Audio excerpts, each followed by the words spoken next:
कासगंज नामक एक गांव में गबरू नाम का एक आदमी रहता था। गबरू बहुत ही खुश मिजाज किस्म का आदमी था। हर वक्त सभी के साथ हंसी मजाक करता था, रोते हुए को भी हंसा दिया करता था। गबरू बाकी लोगों की तरह ही था, मगर उसकी लंबाई बहुत कम थी। वो बौना था। कई बार लोग गबरू के कद की वजह से उसका मजाक उड़ा दिया करते थे, मगर गबरू उन लोगों की बातों पर ध्यान नहीं देता था।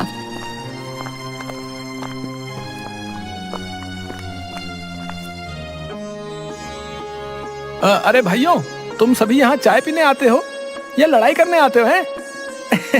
तुम लोग तो एकदम बुड़बक हो।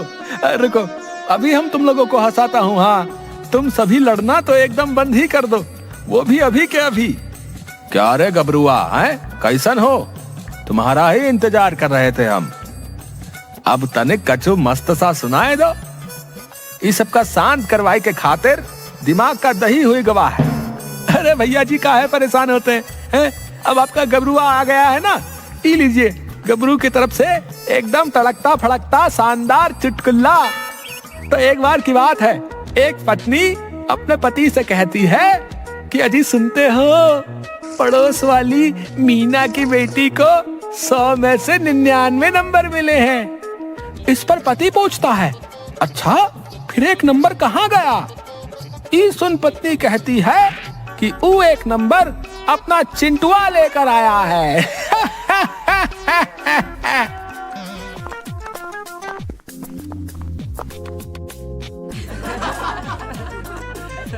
गबरू के चुटकुले को सुन सभी जोर जोर से हंसने लगते हैं। वाह भाई वाह गबरुआ, भाई वाह, मजा आ गया चुटकुला सुन के। तो है तुम तो भैया। तो अब इसके बाद एक दूसरा कुछ सुना दो। ठीक है, आप लोगों की खिदमत में गबरू एक प्रश्न पेश करने जा रहा है, तो सुनो। एक पत्नी अपने पति से चॉकलेट छिपाकर सबसे ऊंची रैक पर रख देती है। पति ये देख लेता है, मगर लाख चाहने पर भी उसे चॉकलेट नहीं मिल पाता है। अब बताओ क्यों? अरे बाबा रे, उतना तो मालूम ही नहीं है, तू ही बता। अरे भैया जी, उसके पति की इतनी लंबाई ही नहीं थी कि वो वहां तक पहुंच पाता।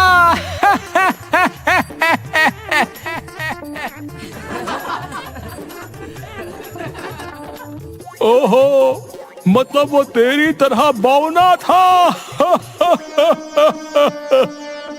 ये सुन गबरू बहुत दुखी हो जाता है। सभी उसका मजाक उड़ाने लगते हैं और जोर जोर से हंसने लगते हैं।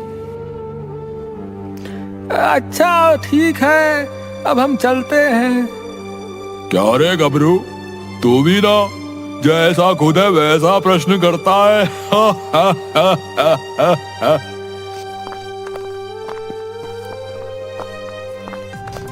गबरू उदास होकर अपने घर आ जाता है।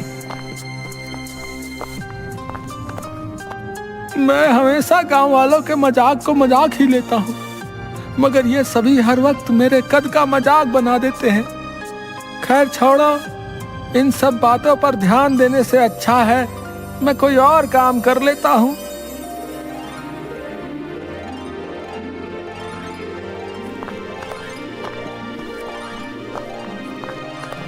गबरू बहुत मेहनती था। जब कभी किसी को मदद चाहिए होती, वो उसकी मदद जरूर करता था। हाँ बताइए अम्मा जी, क्या करना है? मैं अभी कर देता हूँ। बेटा कुछ सामान है, उन्हें उतार दे। मैं तो बूढ़ी हो गई हूँ, इतना वजन नहीं उठा पाऊंगी।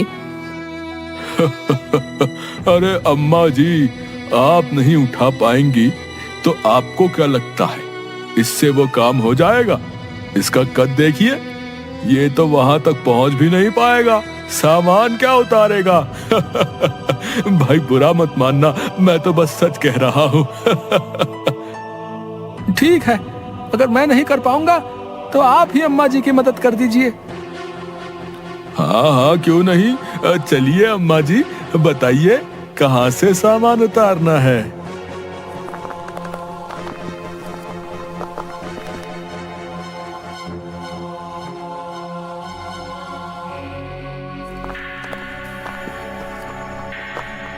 गबरू चाहे कितना भी गांव वालों के साथ घुल मिल कर रहता, मगर सभी एक मौका नहीं छोड़ते थे उसके कद का मजाक उड़ाने में।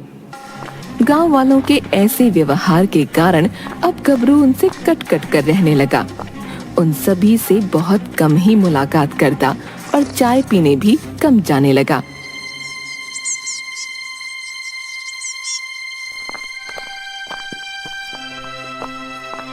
बहुत दिनों बाद एक दिन गबरू चाय पीने चाय की दुकान पर आता है।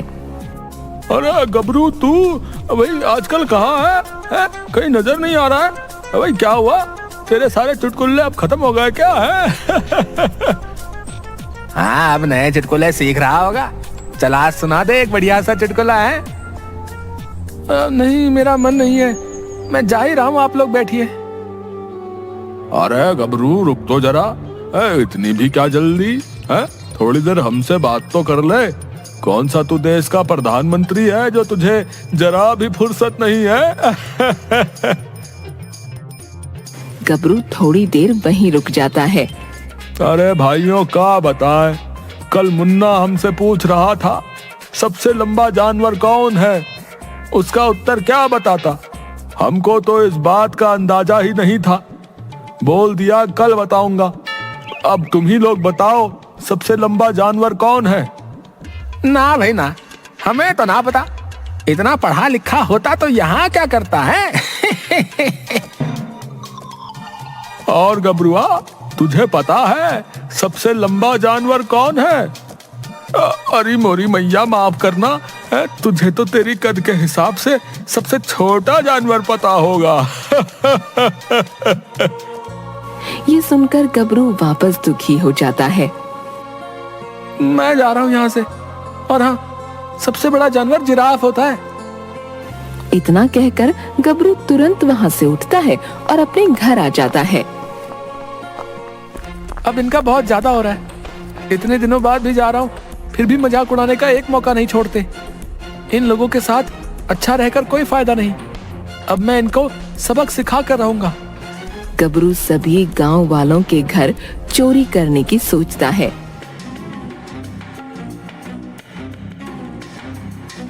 आधी रात में मुंह पर काला कपड़ा बांधकर गबरू चोरी करने निकलता है। जब सभी गांव वाले मेरा मजाक उड़ाने से पहले नहीं सोचते, तो मैं क्यों उनके घर पर चोरी करने से पहले सोचूं? शांति से जाता हूं और चोरी करके आता हूं।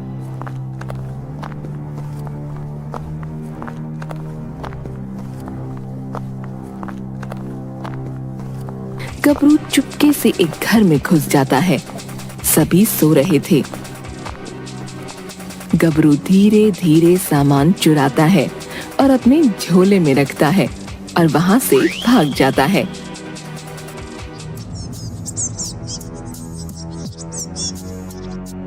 अगली सुबह गांव में हल्ला हो गया कि गांव में चोर घुस आया है। अब मुझे खुशी मिल रही है। अब ये भी परेशान हो रहे हैं। अब तक तो ये सिर्फ मुझे ही परेशान करते थे। अब मैंने भी इनको सबक सिखा दिया। हाँ।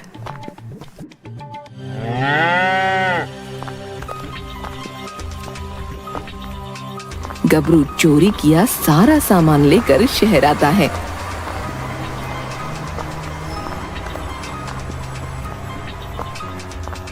और सस्ते दाम पर बेच देता है।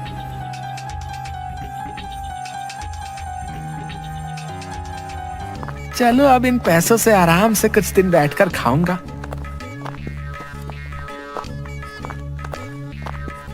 गबरू ने गांव वालों से मिलना जुलना, बात करना एकदम बंद कर दिया था। कोई उससे मदद मांगने आता तो भी वो उसकी मदद करने नहीं जाता।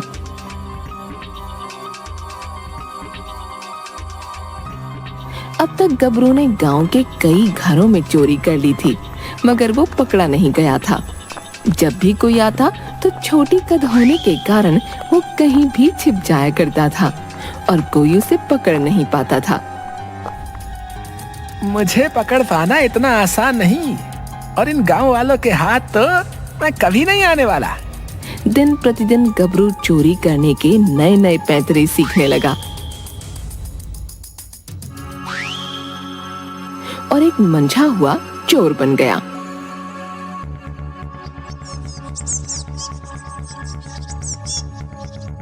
गांव वाले चोर को पकड़ने की बहुत कोशिश कर रहे थे, मगर चोर था कि पकड़ में नहीं आ रहा था।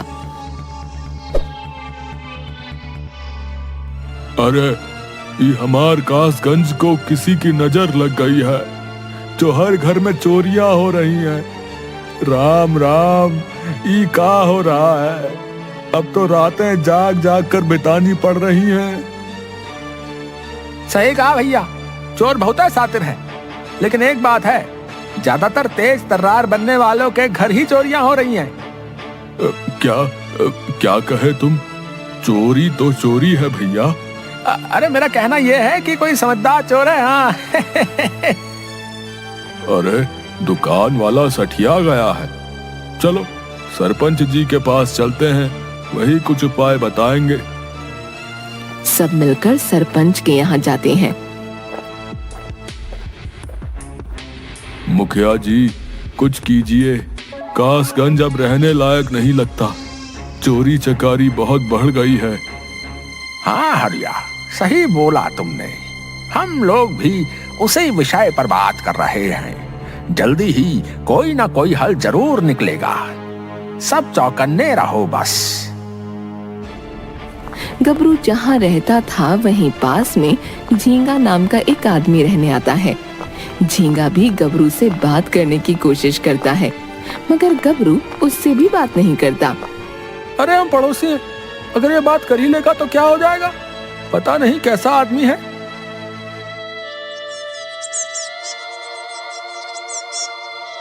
झींगा की आदत थी कि वो रात में जल्दी सो जाता था और सुबह में बहुत जल्दी उठ जाता था।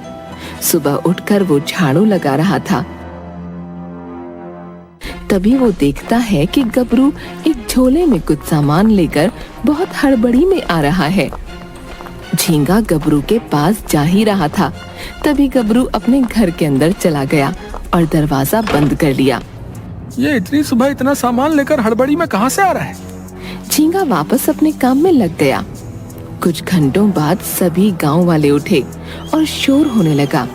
आज भी चोरी हुई थी, ये बात झींगा को पता चली। कौन है वो जो गांव वालों के घर चोरी कर रहा? कहीं मेरे घर भी चोरी ना हो जाए, संभल कर रहना होगा।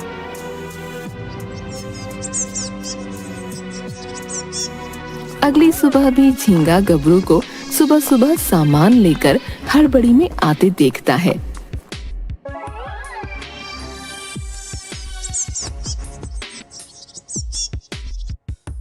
ऐसा कई दिनों तक होता है, तब जाकर झींगा को गबरू पर शक होना शुरू हुआ।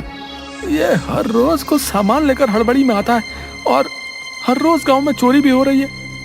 कुछ ना कुछ तो गड़बड़ जरूर है। झींगा सरपंच जी को ये बात बताता है। मुझे तो लगता है मेरा पड़ोसी गबरू ही गांव में चोरी कर रहा है। तुम्हारे पास कोई सबूत है? नहीं, अभी तो नहीं है, मगर मैं सबूत इकट्ठे करता हूँ। झींगा गबरू के पीछे लग जाता है।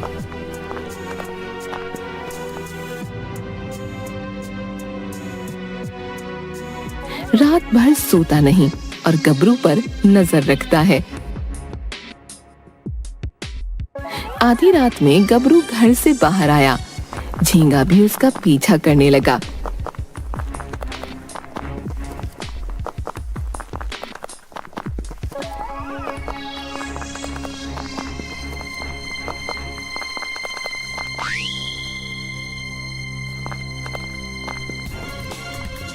गबरू एक घर में गया और सामान चोरी किया।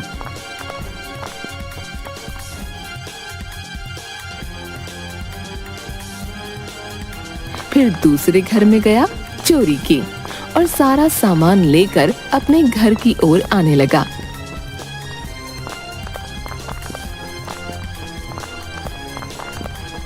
तभी झींगा ने उसे पकड़ लिया। छोड़ दो मुझे। देखो, मुझसे मत उलझो, नहीं तो अच्छा नहीं होगा।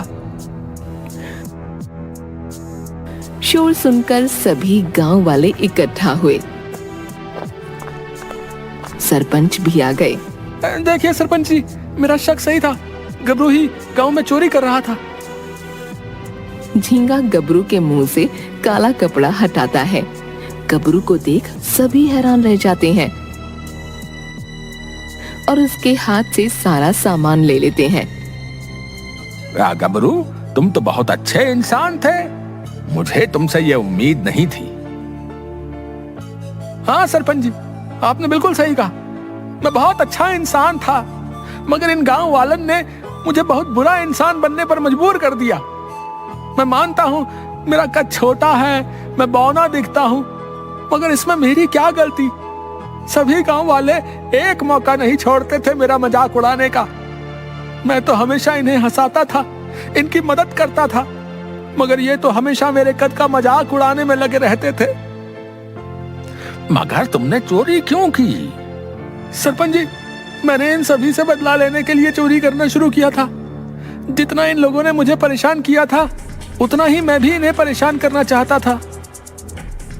सरपंच जी, आप इसकी बातें क्या सुन रहे हैं? तुरंत इसे कड़ी से कड़ी सजा दीजिए। चुप हो जाइए आप सभी। आज आप लोगों की वजह से एक अच्छे इंसान को बुरा बनना पड़ा, और आप लोग चाहते हैं मैं इसे कड़ी से कड़ी सजा दूं। अगर इसका कद छोटा है, ये बौना है, तो इसमें इसकी क्या गलती? तुम लोगों के ताने सुन सुनकर ही गबरू जैसे जितने भी लोग हैं, वो आत्महत्या जैसा बड़ा कदम उठा लेते हैं। आज के बाद अगर किसी ने गबरू का मजाक उड़ाया तो उसे कड़े से कड़ा दंड दिया जाएगा। और हाँ गबरू, तुम भी आज के बाद ये चोरी करना छोड़ दो, और कोई भी तुम्हारा मजाक उड़ाए तो मुझे बताना। इस तरह सभी गांव वाले गबरू का मजाक उड़ाना छोड़ देते हैं। गबरू भी चोरी करना छोड़ देता है और पहले की ही तरह रहने लगता है।